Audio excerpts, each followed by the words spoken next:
In the bone-chilling cold of Chicago, a 9-year-old homeless black girl spots a leather wallet slipping from the coat pocket of a hurried white man boarding a bus. Inside, hundreds of dollars and a small handwritten note filled with love.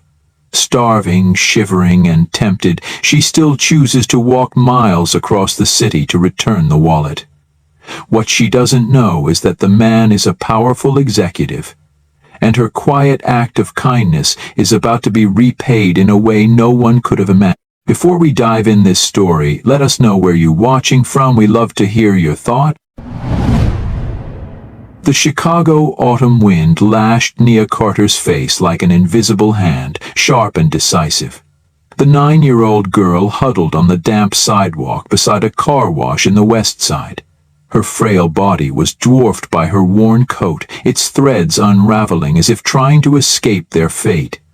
Her jeans, ripped at the knees, were covered in street dust, and her thin wool socks couldn't keep out the biting cold. Her purple lips were tightly pressed, and her large, once dark eyes now held a familiar weariness and emptiness. Her mother's old, oversized sneakers offered no warmth to her tiny feet. Her stomach growled, a familiar, painful sound like a hungry beast coiling within. The smell of gasoline and exhaust fumes mingled with the damp, decaying scent of the pavement, lingering in the chilly air. The sun had just risen above the skyscrapers, but its weak morning light wasn't enough to warm the air or dispel the emptiness that consumed her. Nia swallowed, the bitter taste of hunger still on her tongue. She wished she could disappear, or at least sink into a dream, free from the cold and the musty smell of the streets. Since her mother's passing, Nia had roamed Chicago's alleys and streets, surviving day by collecting empty cans and plastic bottles from foul-smelling bins. She slowly reached into her pocket, her tiny, trembling fingers pulling out a worn, brittle notebook with a peeling cover and a blunt pencil. She carefully opened the last blank page. Her childish but neat handwriting recording, Day 104. Nothing to eat. Mom, I kept my promise. This notebook was all she had left from her mother, a relic more sacred than anything else in the world. Her mother had taught her to read, taught her to write each stroke on scraps of paper they found, and each page held a lesson, a small story, or a piece of wisdom her mother had imparted before she passed away. Honesty is the only way you can keep me with you, forever, her mother had once said, her voice as warm as a lullaby. And Nia etched those words deep into her bones. Even though she was faint from hunger, her mother's words echoed in her mind like a vow, a never-fading reminder. Through the large window of the bakery on Halsted Street, the warm yellow light and the delicious smell of freshly baked bread were a cruel invitation. Nia stood frozen, her eyes glued to a small but poignant scene. A little white girl giggling, her mouth smeared with white frosting from a cupcake. Her mother smiled gently, wiping the corner of her child's mouth. Nia whispered to herself, "Just one bite, just one." She immediately shook her head, correcting herself.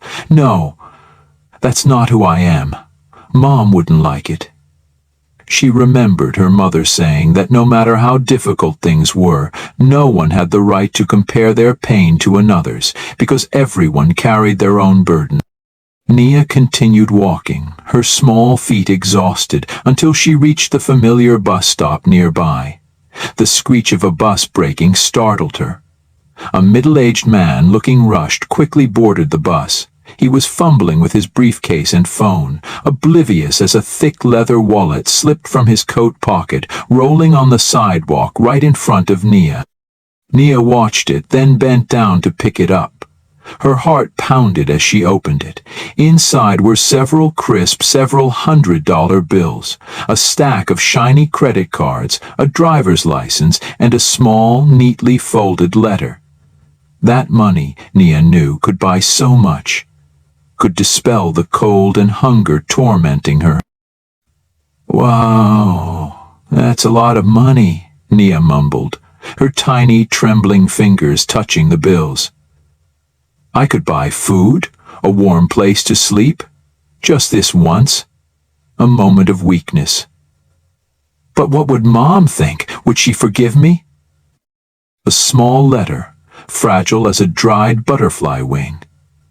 Nia carefully unfolded it, and a child's handwriting, scrawled but full of love, appeared. Morning cupcake. Don't forget to eat cake with me, Daddy. It came with a drawing of a pink cupcake, an image so innocent and pure. A stinging sensation rose in Nia's eyes. Her voice choked as she read, Morning cupcake. She sighed, a deep, shaky breath. It's his daughter, just like Mom and me.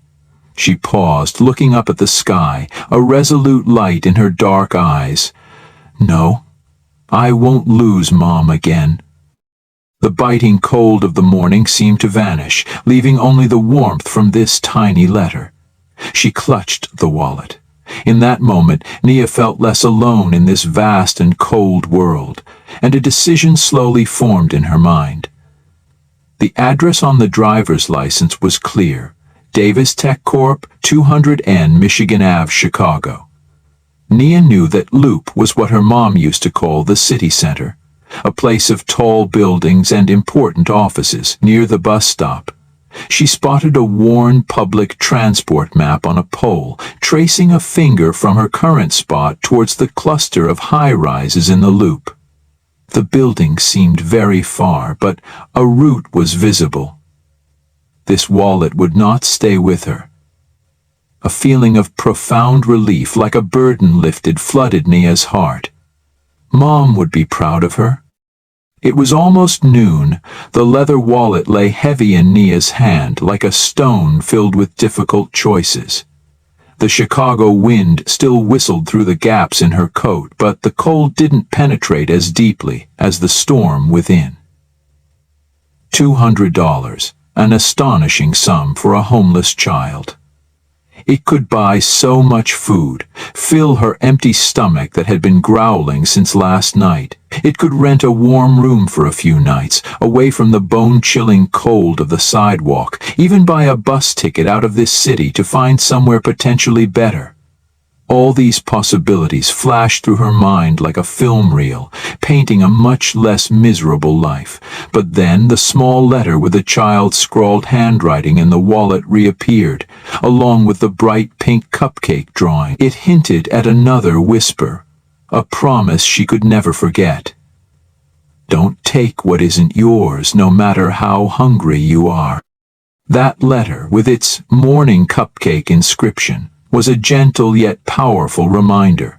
It wasn't just about the cake, but about innocence, about family love, and about the promise her mother had taught Nia that honesty was the way to keep her mother with her. A painful memory flooded back, as vivid as if it had happened last night, last winter, when the biting cold was unbearable and Nia was all alone. She had to burn the only photo of her mother for a flicker of warmth. The small flame flickered, consuming her mother's kind face, and the pain of that loss was etched deep into Nia's mind. She trembled as she opened her notebook, her pencil again gliding over the crumpled page. If I keep the wallet, I'll lose Mom again. To Nia, this wallet wasn't just about money. It was a test of her promise to her mother, a test of her own worth. After a fierce internal struggle, Nia's gaze landed on the driver's license in the wallet. The address printed there, Davis Tech Corp., 200N Michigan Ave, Chicago. A resolute decision, as if carved into her heart. Nia would return the wallet. That was the only way for her to keep her promise, to keep her mother with her. The journey began. Nia's tiny feet were already exhausted from the morning, and now she had to drag them further. Over 3 miles on foot, crossing unfamiliar neighborhoods, from the dusty west side to the shimmering glass and steel of the Loop. Every step was an effort. Nia walked under the dim light of the winter midday. Her stomach cramped, dry. Each time she passed an eatery, the delicious smell of food wafted into her nose, teasing her empty stomach. She walked past crowded streets, the hurried flow of people passing her as if she were invisible. The smells of coffee, expensive perfume, and exhaust fumes mingled, creating a cruel contrast to the musty smell of her clothes and the gnawing hunger within her. A man in a fancy suit glanced at her from head to toe, his eyes full of discomfort. "Get lost, kid. You're making people nervous." Nia bowed her head and whispered, "Sorry, sir." Inside, Nia thought, "They don't even see me. I'm just a shadow." The humiliation swelled, but her mother's words echoed. "Honesty is your strength, Nia."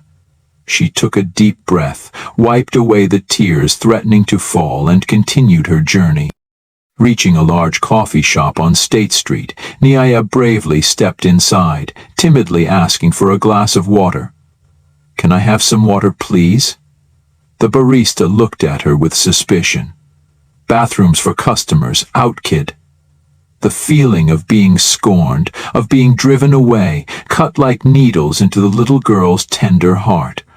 The world seemed to turn its back on her.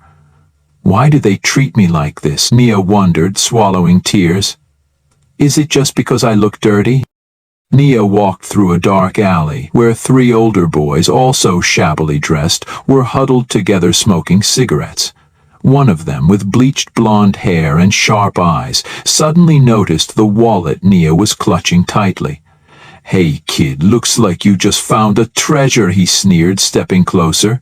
"Let's see it. Maybe we can help you spend that money better." The other one-lipped, "Share some with us and we'll give you a warm place to sleep tonight. You won't have to shiver on the pavement." The gnawing hunger made Nia want to collapse, but her mother's words echoed in her mind. "Honesty is the only way."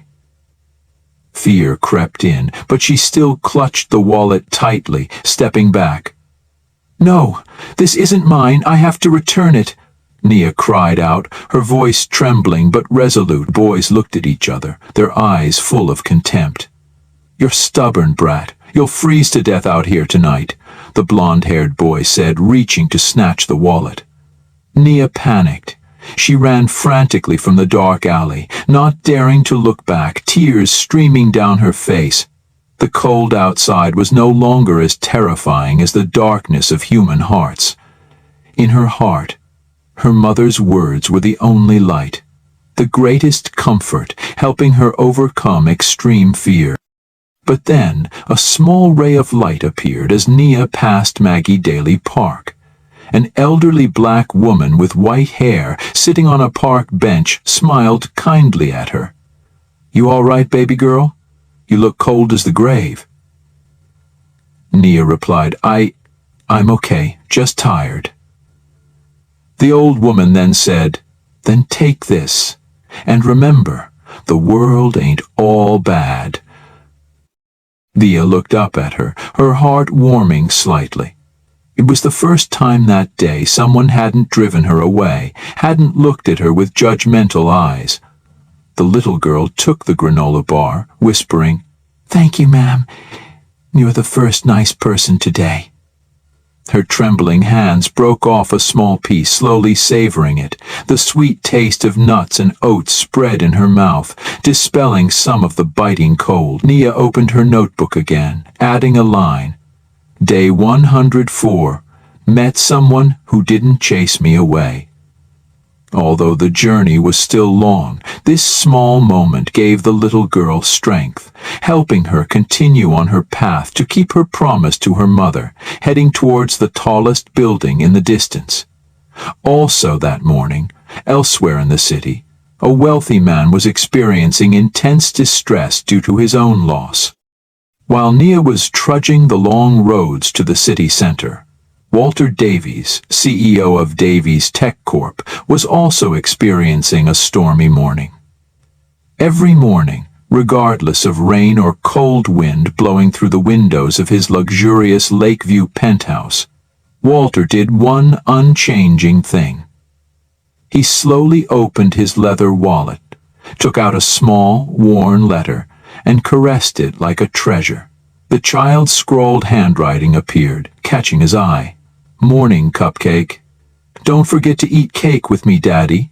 That was Lucy's voice, his little daughter. She had passed away from a brain tumor 3 years ago. Lucy used to call him Daddy Cupcake because he often bought her cakes after school. After Lucy's death, his wife also left, leaving Walter alone in their empty apartment.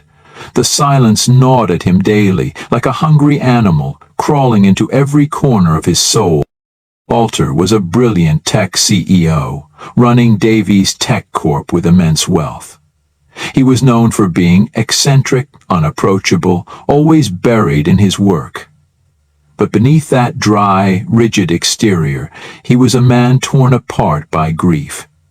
To escape his emotions, he immersed himself in 12-hour workdays, trying to build a solid wall between himself and the outside world. Stressful meetings, multi-million-dollar decisions, dry figures became a safe shell. He always maintained an emotionless face, cold eyes, and a decisive voice, sometimes unintentionally blunt. People around him often found Walter difficult to approach, but no one knew that behind that facade was a broken heart yearning to heal.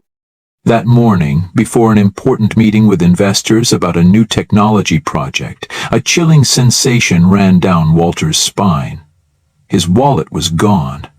He frantically patted his coat pocket. "Where is it? No, Lucy's letter, damn it," he whispered. The cold wasn't because of the $200, but because of Lucy's letter.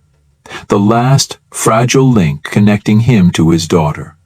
Losing it, Walter felt as if a part of his soul had been torn away, leaving a painful void. Throughout the meeting, his mind raced, unable to focus. When the discussion shifted to proposals for funding community projects in the West Side, a colleague spoke up. "The West Side kids deserve better." Walter Davies, with a cold tone, replied, "They need structure, not sugar-coated sympathy." His unintentional words echoed in the meeting room, sounding harsh, but as he uttered them, Walter's hand unconsciously stroked his coat pocket, where the wallet should have been. His eyes stared distantly through the large window, not looking at anyone. His gaze seemed lost somewhere far, sad, hiding an indescribable sorrow that only he knew. Among those present at the meeting, Jada Williams, a young black intern who grew up in that very impoverished West Side neighborhood, heard every word Walter said clearly. She remembered the days when others looked down on her just because she was poor. She subtly clenched her hands under the table, her eyes lingering for a moment with a hint of pain, but she didn't object. "You people stick together," she thought to herself, recalling a common prejudiced remark she often heard. Jada understood that sometimes a person's actions don't tell the whole story about who they are. Despite his cold exterior, Walter recognized Jada's sharpness and sensitivity, making her one of the few interns he implicitly trusted. After the meeting, his impatience to find his wallet and the letter wouldn't let him rest. He immediately called down to the reception and security desk, describing the wallet and the letter inside, asking them to notify him immediately if anyone found or brought it in. Jada, still in the meeting room, noticed Walter's unusual distress as he spoke on the phone. She heard him emphasize, "Remember, the money isn't as important as the letter inside. Absolutely do not lose it." This glimpse into his distress, particularly over the letter, piqued her interest. He couldn't have imagined that the link to Lucy was on its way to him, step by slow step, crossing the very neighborhoods he had just dismissed, between the invisible boundaries of two worlds. As evening approached, casting long shadows from the skyscrapers, Naya's feet were utterly exhausted, each step threatening to give way. She had been walking for hours. Her stomach was empty, her feet ached, but the image of the letter and her promise to her mother still urged her forward. Finally, she stood before the Davies Tech Corp building, a towering structure of glass and steel amidst the bustling loop. The large, gleaming, revolving door reflected the image of a tiny girl, clothes dusty, clutching a leather wallet tightly with both hands. Nia huffed a deep breath, swallowed to clear the tension, then timidly stepped into the lobby. The main lobby was vast, with shiny marble floors and flooded with natural light from soaring glass windows. The clicking of high heels on the floor, the ringing of phones, the mingled scents of expensive perfume and premium coffee created an unfamiliar atmosphere, completely different from the musty, dusty smells Nia was accustomed to, as if she had just stepped into another world. A receptionist with her hair neatly tied back, sitting behind a marble counter, frowned, looking Nia up and down. "Hello, who are you looking for?" the receptionist asked, her voice indifferent, her gaze sweeping over Nia's appearance with annoyance. Nia timidly held up the wallet. I'm looking for someone who lost this. This wallet belongs to Mr. Walter Davies, sir." Before Nia could say anything more, a large security guard named George in a crisp uniform stepped forward. "This ain't a charity, out you go." An office worker passing by whispered loud enough for Nia to hear. "Be careful, that kind is a trash girl who specializes in stealing." The whole world seemed to spin before Nia's eyes. The contemptuous glances, the cruel words, felt like needles piercing her heart. Fear and indignation swelled within her. Tears began to stream down Nia's dusty face. "They think I'm a thief? I just wanted to do the right thing." She struggled violently, pulling away from George's hand, quickly pulling out the crumpled letter, her trembling hands extending it towards him. "I didn't steal, I wanted to return it." George still held her tightly, cutting off Nia's words. "Don't lie, get out." Nia struggled harder, crying out, her voice cracking with indignation. "I walked all day to return it. I didn't steal, I kept my promise." Dozens of eyes in the lobby turned towards Nia. A few looked at her with pity, but most held suspicion and judgment, as if she were a dangerous criminal. The pain of misunderstanding tore at Nia's heart, hurting more than hunger and cold. A prolonged silence stretched, taut as a string. Then the phone at the reception desk rang. The receptionist quickly answered, listened for a moment, then her face relaxed. She turned to security guard George, her voice slightly hurried. "Mr. George, Walter Davies is on the line. He said he just received a report that someone found his wallet and is in the lobby. He wants to meet immediately." George nodded, gesturing for Nia to follow. Nia, still trembling, walked behind George to a large door. Just as they approached, Jada, having heard the commotion and recognizing George's voice, stepped forward. George let her speak. George looked at Jada, surprised. "You sure?" Jada's eyes softened as she looked at Nia. "Go ahead, sweetheart, tell us." Nia, emboldened by Jada's kindness, began to speak again, clutching the wallet. When the door opened, Walter Davies appeared. His face was still cold, but his eyes held a hint of restlessness. He looked directly at Nia, then took the wallet from George's hand.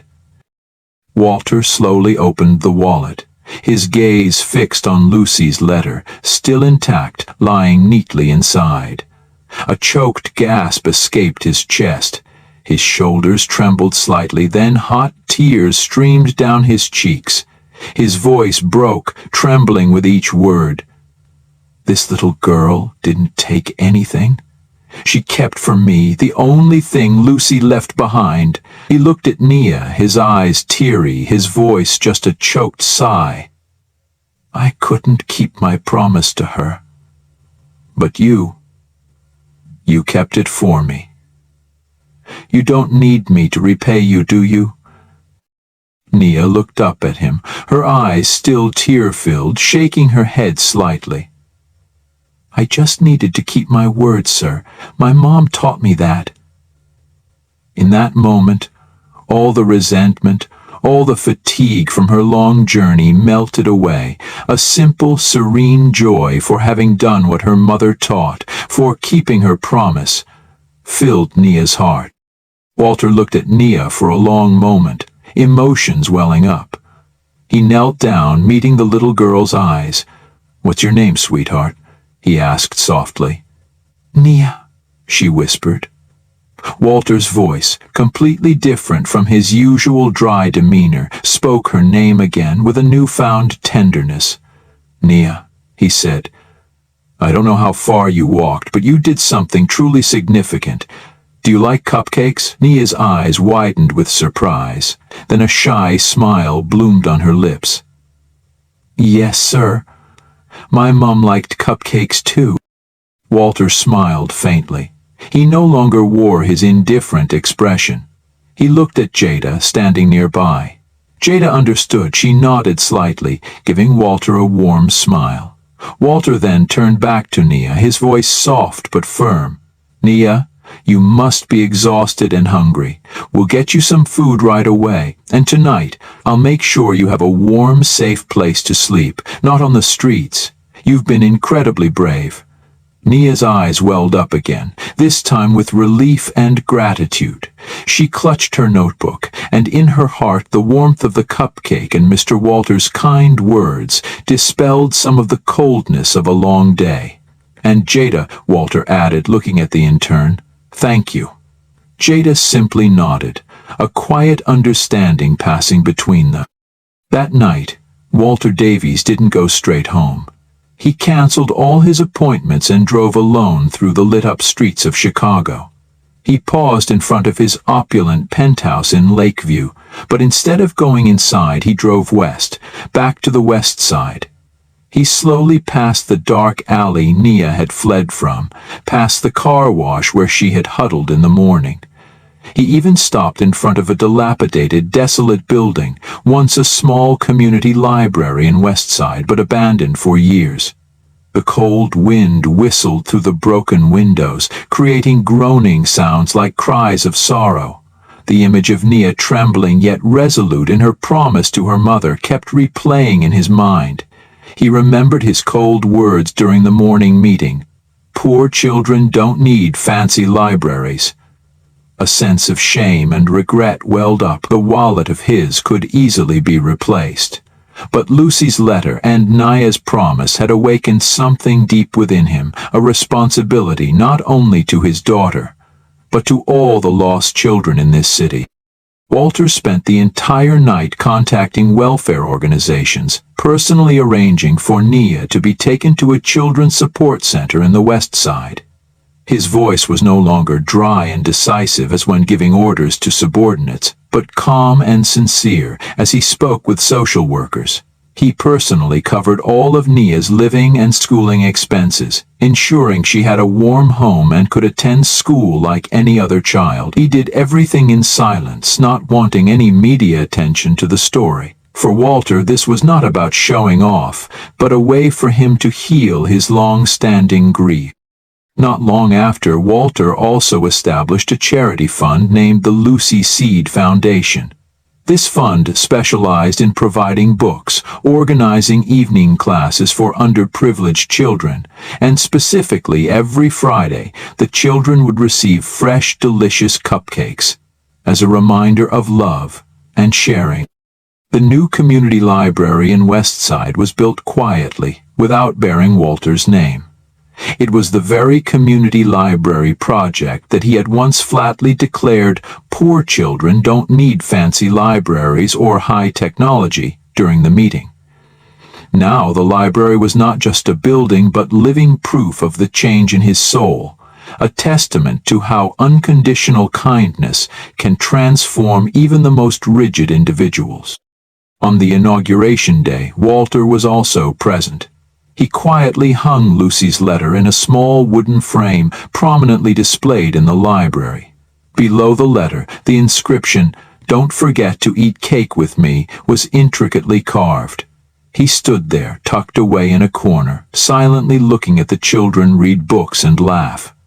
He didn't give a speech, didn't seek attention. In that moment, a rare sense of peace appeared on his face, as if the burden in his heart had lightened. More than a year later, on a chilly Friday afternoon, a new life had opened for Nia. She lived in the support center, attended school, and had new friends. She still kept her old notebook, but now the entries no longer contained anxiety or hunger. Instead, they were joyful, innocent things. Day 469, 9. I read books at the new library. Mr. Walter came, brought cupcakes. One chilly autumn evening, Walter and Nia sat side by side on the familiar park bench in Maggie Daly Park. The warm streetlights cast their long shadows on the ground. They shared a white frosted cupcake, neither saying a word. The silence wasn't awkward. It held a deep bond and understanding. Nia opened her notebook, carefully writing. Day 186. I ate cake with Mr. Walter. Mom, I kept my promise. Walter, sitting beside her, looked up at the stars, a faint smile on his lips. And maybe I finally kept mine too. In the final scene, Nia sat in the new library, warm light filling the space. She was engrossed in a book. The rustling of turning pages and the gentle giggles of other children echoed softly. Beside her, on a small wooden table, was Lucy's framed letter and an untouched cupcake, placed next to Nia's treasured notebook. Outside the glass, Walter stood, quietly looking in. A gentle smile played on his lips, not his usual cold smile, but a smile of peace and hope. His gaze was still distant, but now it was a look towards the future, towards something better, towards a seed of goodness that had blossomed in the heart of this harsh city. Walter Davies found his redemption not through wealth, but by choosing not to turn away, allowing the light of a compassionate heart to illuminate his path and the paths of other children, bridging two worlds that once seemed impossible to intertwine.